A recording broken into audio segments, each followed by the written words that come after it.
Hello बच्चा लोग, सब टनाटन। तब वेक्टर का प्रॉब्लम चल रहा है ना।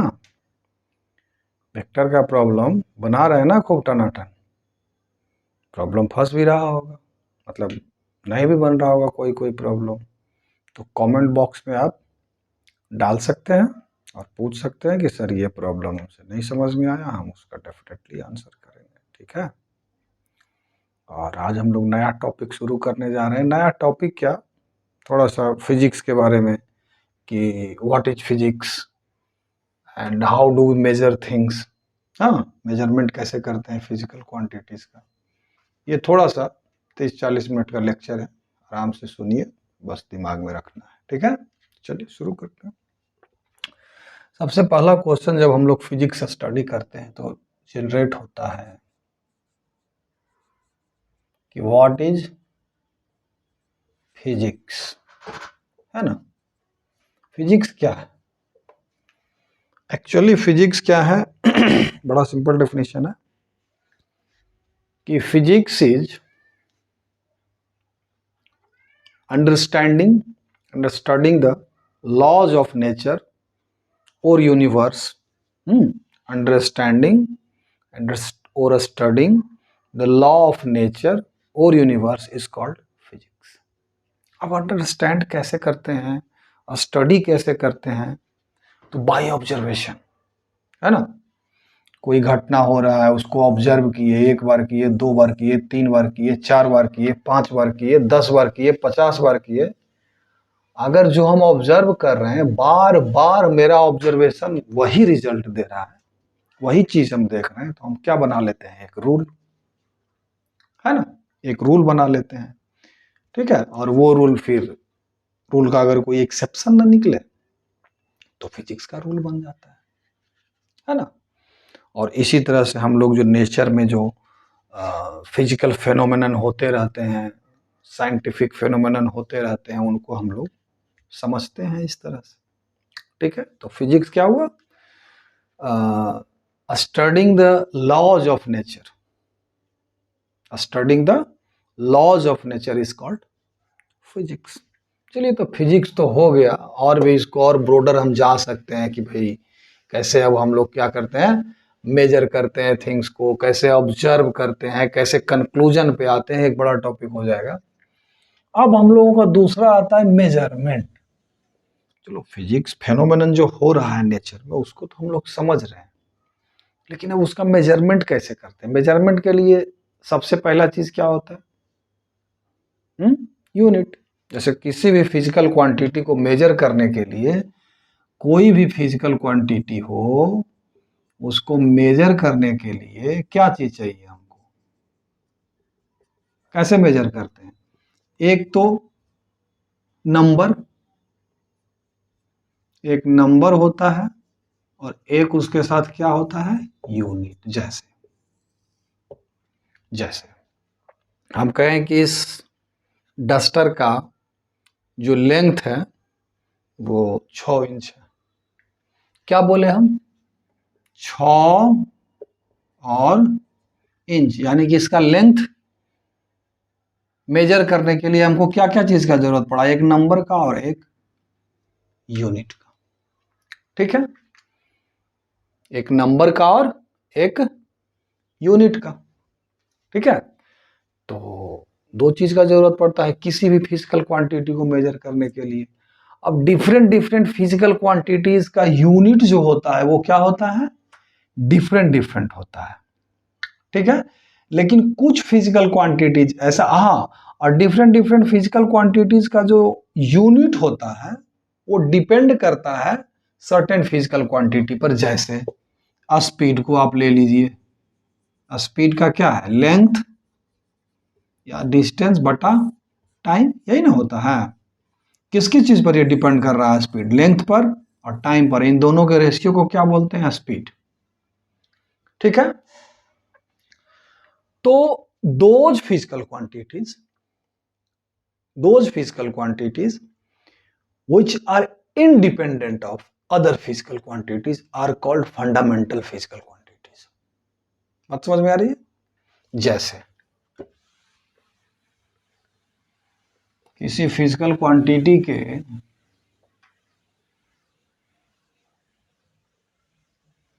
जैसे कि लेंथ है ना, लेंथ है, तो लेंथ का यूनिट क्या क्या होता है बउआ? होता है मीटर, किलोमीटर, सेंटीमीटर, इंच हो जाता है, फीट होता है, फुट होता है ना, एक्सेट्रा एक्सेट्रा। तो लेंथ कुछ फिजिकल क्वांटिटी को क्या माना गया? फंडामेंटल फिजिकल क्वांटिटी माना क्या गया, जो एकदम डिपेंडेंट नहीं है दूसरे फिजिकल क्वांटिटीज के ऊपर में, उसको फंडामेंटल फिजिकल क्वांटिटी या बेस फिजिकल क्वांटिटीज बोल दिया गया। उसमें कौन कौन सा आता है? लेंथ आता है, क्योंकि देखो मीटर, किलोमीटर, सेंटीमीटर ये दूसरे से पर डिपेंड नहीं है, ये क्या है? दूसरे फिजिकल क्वांटिटी से क्या है? इंडिपेंडेंट है। ठीक है, तो इसको क्या बोलेंगे? Fundamental physical quantity. Fundamental physical quantity में आता है लेंथ, मास, टाइम, टेम्परेचर, है ना, करेंट, उसके बाद फिर ल्यूमिनस इंटेंसिटी,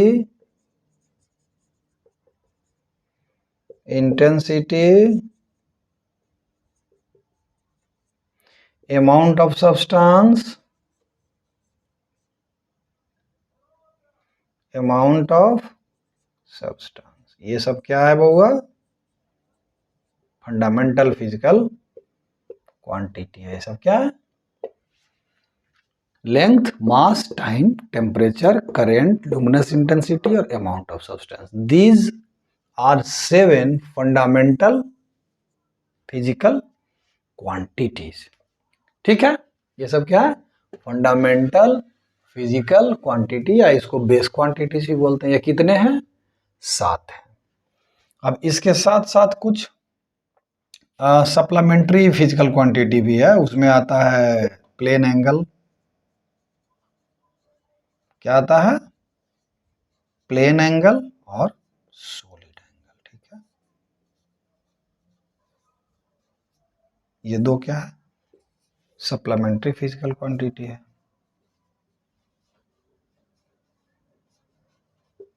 ठीक है, अब ये जो फंडामेंटल फिजिकल क्वांटिटीज है, इसका कुछ यूनिट भी होगा। जैसे इसका यूनिट लेंथ का क्या क्या हो सकता है? सेंटीमीटर, मीटर, फीट हो सकता है, फुट हो सकता है, किलोमीटर हो सकता है ना। हाँ? इसका हो सकता है केजी, हो सकता है ग्राम, हो सकता है पाउंड, हो सकता है। ये जो फंडामेंटल फिजिकल क्वांटिटीज है, तो हम वो यूनिट जनरली लेते हैं जो इंटरनेशनली क्या है? एक्सेप्टेड है। जैसे लेंथ का इंटरनेशनली एक्सेप्टेड यूनिट क्या है? मीटर। इसको इसका एसआई यूनिट भी बोलते हैं। तो लेंथ जो फंडामेंटल फिजिकल क्वांटिटी है, उसका एसआई यूनिट क्या है? मीटर। ठीक है, मास का क्या होता है? SI unit KG, kilogram. ठीक है, टाइम का क्या होता है? सेकेंड। टेम्परेचर का क्या होता है? के, केल्विन। ठीक है, और करंट का क्या होता है? एम्पियर। एसआई यूनिट है ये सब, एम्पियर।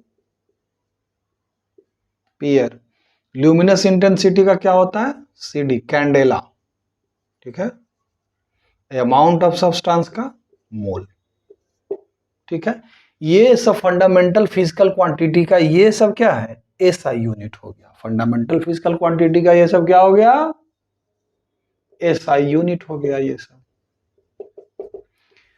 बाकी इस वर्ल्ड में जितना भी फिजिकल क्वांटिटीज है, वो इन्हीं 7 और ये 2 फिजिकल क्वांटिटीज से डिराइव किया गया। Those physical quantities which are derived from the 7 fundamental physical quantities are called derived physical quantities। जैसे कि देखिए, स्पीड ले लीजिए। स्पीड क्या है? डिस्टेंस बाई टाइम, यानी कि ऊपर क्या है? ये लेंथ है, और नीचे क्या है? ये टाइम है। है ना। तो क्या है ये, लेंथ और टाइम का रेशियो है, इसका और इसका क्या है, रेशियो है। यानी कि ये क्या हुआ, डिराइव्ड फिजिकल क्वांटिटीज हो गया। बात समझ में आ रही है, आखिर कहीं कोई कंफ्यूजन है? कंफ्यूजन है तो कमेंट बॉक्स में ड्रॉप कीजिए, आप पूछिए कि क्या कंफ्यूजन है ना। कमेंट बॉक्स में ड्रॉप कीजिए, तो कमेंट वमेंट नहीं करते हैं, बताइए, हम तो फर्स्ट ईयर हैं। ठीक है, ये हमारा हो गया derived physical quantities, SI unit हो गया। अब एसआई यूनिट में ये फंडामेंटल फिजिकल क्वांटिटीज का ये सब एसआई यूनिट है। अब एसआई यूनिट के अलावा दुनिया में एफपीएस सिस्टम चलता है, foot pound second system, CGS system भी चलता है, सेंटीमीटर ग्राम सेकेंड सिस्टम चलता है, फुट पाउंड सेकेंड, पाउंड जहां मास का यूनिट, ये टाइम का यूनिट, ये लेंथ का यूनिट। यहाँ ये सीजीएस भी चलता है, सेंटीमीटर लेंथ का यूनिट, जी ग्राम का यूनिट, एस सेकेंड का यूनिट। ठीक है, ये सब यूनिट भी प्रचलन में है, लेकिन इंटरनेशनली एक्सेप्टेड यूनिट क्या है, एसआई यूनिट। ठीक है, अब इसके आगे चलिए, अब देखिए कहीं कहीं आप ये टर्म देखे होंगे, प्रीफिक्स और डेफिनेशन ऑफ एसआई यूनिट। अब प्रीफिक्स क्या है, देखिए कभी कभी किसी फिजिकल क्वांटिटी का जो मैग्नीट्यूड होता है बहुत ज्यादा स्मॉल होता है और कभी कभी बहुत बड़ा होता है। ठीक है, जैसे कि किसी सब्सटेंस या कोई बॉडी है जिसका मास कितना है, 10 टू द पावर 17 केजी है, 5 into 10 to the power 17 KG है। ठीक है, ये देखिए एक साइंटिफिक नोटेशन है ना। तो 10 टू द पावर 17 के लिए क्या कोई प्रीफिक्स हम पुट कर सकते हैं इसके जगह पे, जैसे कुछ प्रीफिक्स लिए गए हैं बड़ा बड़ा फिजिकल क्वांटिटी को और छोटा छोटा मैग्नीट्यूड को, फिजिकल क्वांटिटी के मैग्नीट्यूड को रिप्रेजेंट करने के लिए कुछ प्रीफिक्स लिए गए हैं। जैसे 3 into 10 to the power 3 KG को हम लोग क्या लिख सकते हैं, क्या लिख सकते हैं, या 3 इंटू 10 टू द पावर 6 है, इसको क्या लिख सकते हैं, 3 मेगा केजी। ठीक है, 10 टू द पावर 6 को हम क्या लिख दिया, मेगा।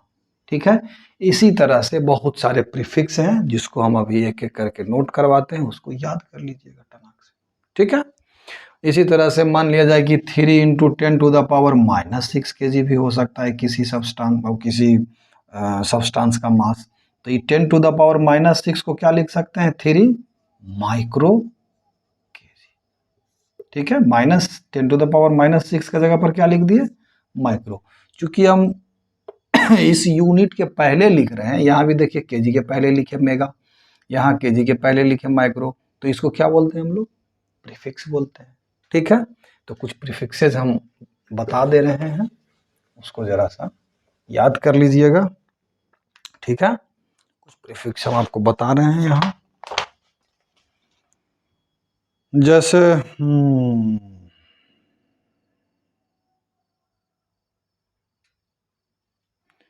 10 टू द पावर 1 को हम लोग क्या लिखते हैं, डेका।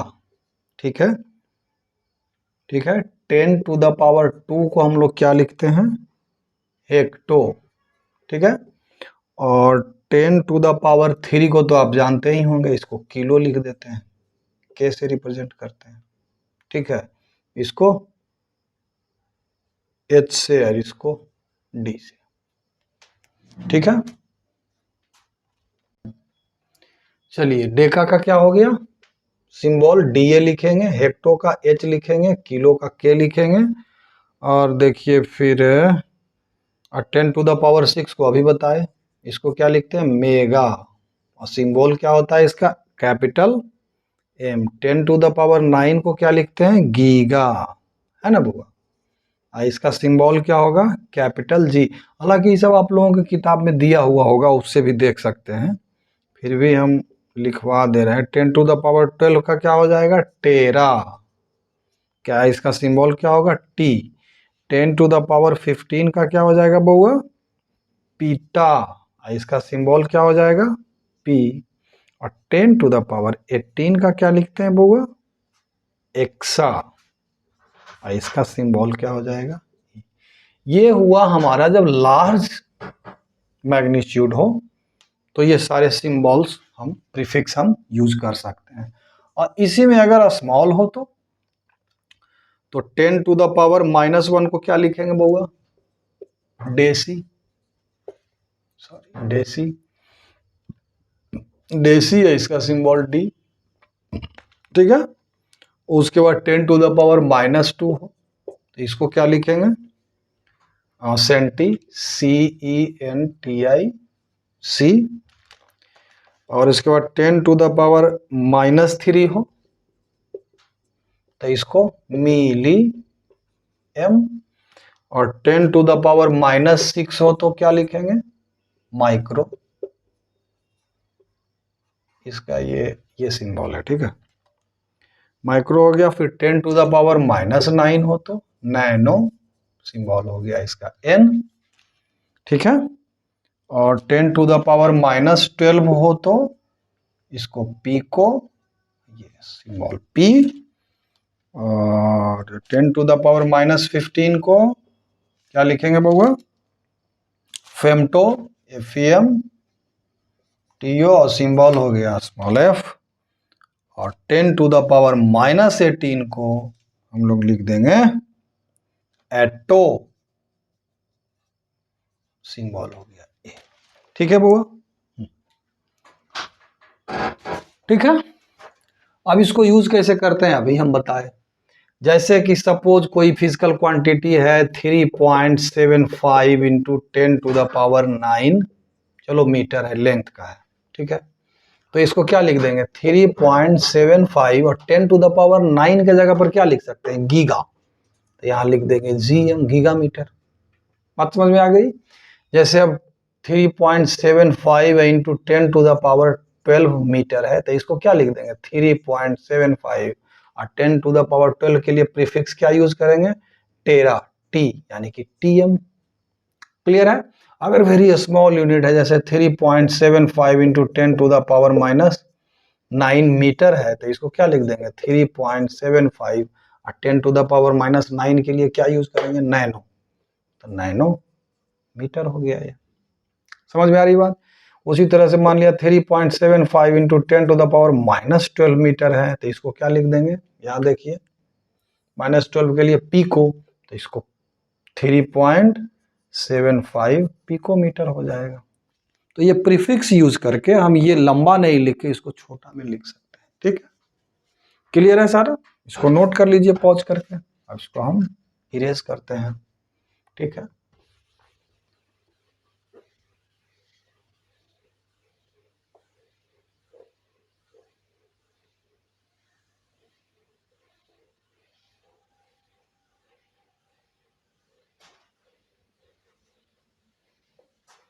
चलिए ये प्रीफिक्स तो हो गया।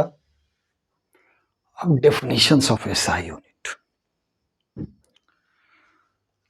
जैसे कि एसआई यूनिट में 7 फंडामेंटल क्वांटिटीज हैं, और सातों फंडामेंटल क्वांटिटीज का एसआई यूनिट बताए थे। लेंथ का क्या था, लेंथ क्या है, फंडामेंटल फिजिकल क्वांटिटी है या बेस क्वांटिटी है, उसका लेंथ का एसआई यूनिट क्या था, मीटर था।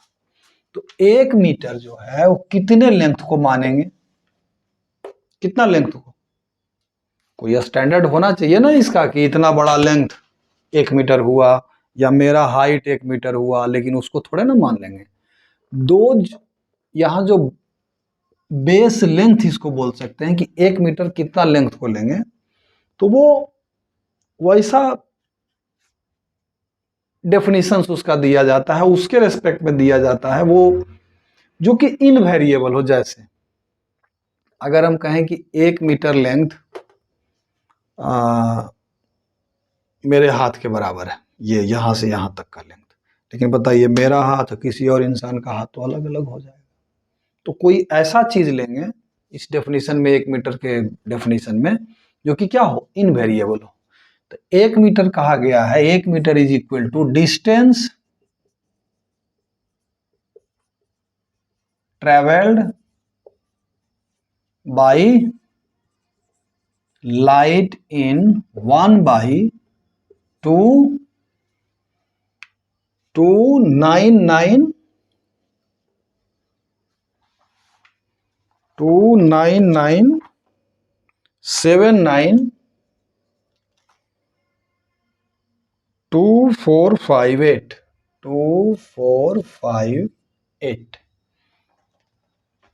इतना सेकंड में, इतने सेकंड में, ये एक्चुअली क्या है, स्पीड ऑफ लाइट है, एग्जैक्ट स्पीड ऑफ लाइट है।